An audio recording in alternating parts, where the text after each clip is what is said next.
Over my dead body. We've all said it. Not sure if Charlie Manson ever said it, but I'm certainly sure that he never imagined the fight that's going on right now, literally over his dead body.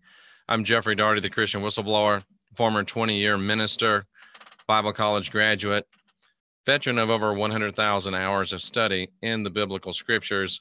And every now and then we talk about things like this that just make me go, Charles Manson and the fight over his dead body. If you're watching on Twitter and on Facebook, I appreciate you being here. We do have 115,000 followers here on Twitter. Please go over and become followers, subscribers at the Jeff Daugherty Show YouTube as well.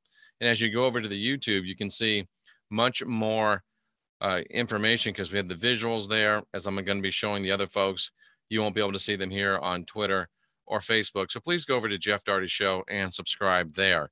So let me show you what I'm talking about. And this is something that was sent to me by my good friend and great subscriber, Mosden Brooks. And let me just show you what we're talking about. In a special early morning Wildcat broadcast, judge to pick battlefield for court fight over Charles Manson's body.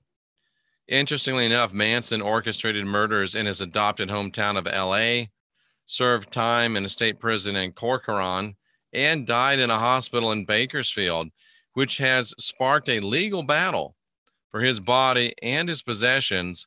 And that battle could land in any of 3 California counties where those cities are located, while Charlie's friends and supposed kin are waging a war that includes nasty accusations about profiteering off the death of the cult leader. Now, who would want to profit off the death of such a nice guy? I'm sure there's no financial motive whatsoever, he says with tongue firmly in cheek. At least 3 people have claimed Manson's body from the Kern County morgue. He's been there 2 months ago, 2 months. And they want to take control of his assets, which could include, and I'm sure this has nothing to do with it, lucrative rights to the use of the Charles Manson name, to songs that Charles Manson wrote, and other property that goes unspecified. Ben Gorecki, one of his pen pals, one of Charlie Manson's pen pals, who actually holds one of 2 men that hold dueling wills. So I guess there's more than one Charlie Will. It's a circus show, says Ben Gorecki. Really? You're a pen pal of Charlie Manson, and you're saying that something is a circus show? Wow. He says it's despicable. He's still sitting here 60 days later and can't get his friend cremated. Your pen pal, who you never met. I guess you could call him your friend. But LA Superior County Court judge will decide who takes up the separate issues of Manson's remains and his estate. There's even a guy in Florida who claims he's Charlie's grandson and the rightful heir, and that the killer left no will. Now, not in addition to Gorecki, in addition to this grandson, there's another dude named Michael out in LA, another pen pal, and believe it or not, folks, a collector of Manson memorabilia who holds a will bearing what appears to be Manson's signature, naming this Michael Clemens as executor and sole beneficiary. Wow.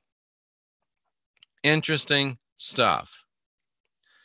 The Kern County coroner, who's held Manson's body since he died on November 19th, is asking the judge to transfer the case to his county in Kern County, where a hearing is scheduled on Wednesday. Wow. Here we are. This guy orchestrated killings in 1969, supposed killings in 1969. I did a series of programs questioning whether there was actually any killings at all, and if they weren't part of a governmental false flag psyop, maybe the first great false flag psyop. But it's been since 1969, and we're still talking about Charles Manson. Charles Manson is still making the news, and it's funny that these pen pals are accusing one another of fraud. That is actually hilarious. They're accusing each other of being charlatans. Wow, really?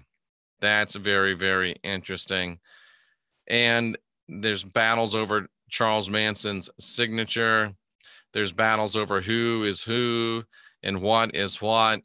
But Charlie Manson, still all these years later, causing all of this trouble. And you got to think that if Charlie was aware of this, he'd be having a good laugh. He'd be having a good chuckle over it. So we've got people fighting over Charles Manson's body. It's just another indication to me of how the media has worked to keep this in the news and keep this in the headlines.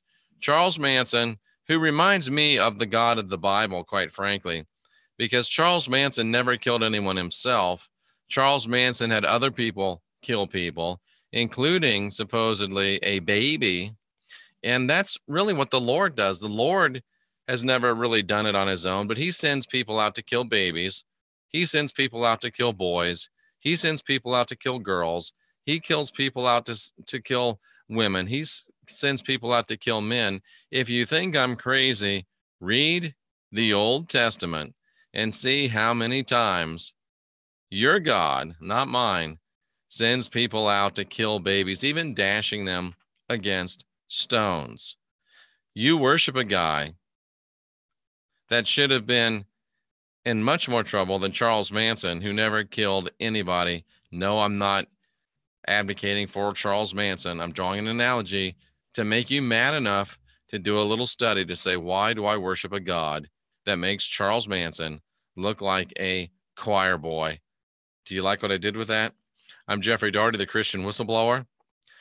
Please stay tuned. We've got a lot of great information coming your way. Today, we're going to talk about at least three or four good subjects that I think will help you. I look to my right because that's why I've got them written on my whiteboard.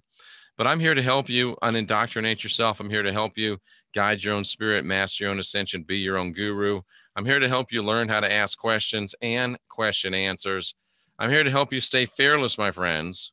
And above all, unindoctrinate yourself. Before you go, subscribe to the channel. Make sure you're still subscribed and stay tuned for more groundbreaking information from the Christian Whistleblower here on the Gospel Truth Channel. I'm Jeffrey Daugherty. I salute you for being here, seeking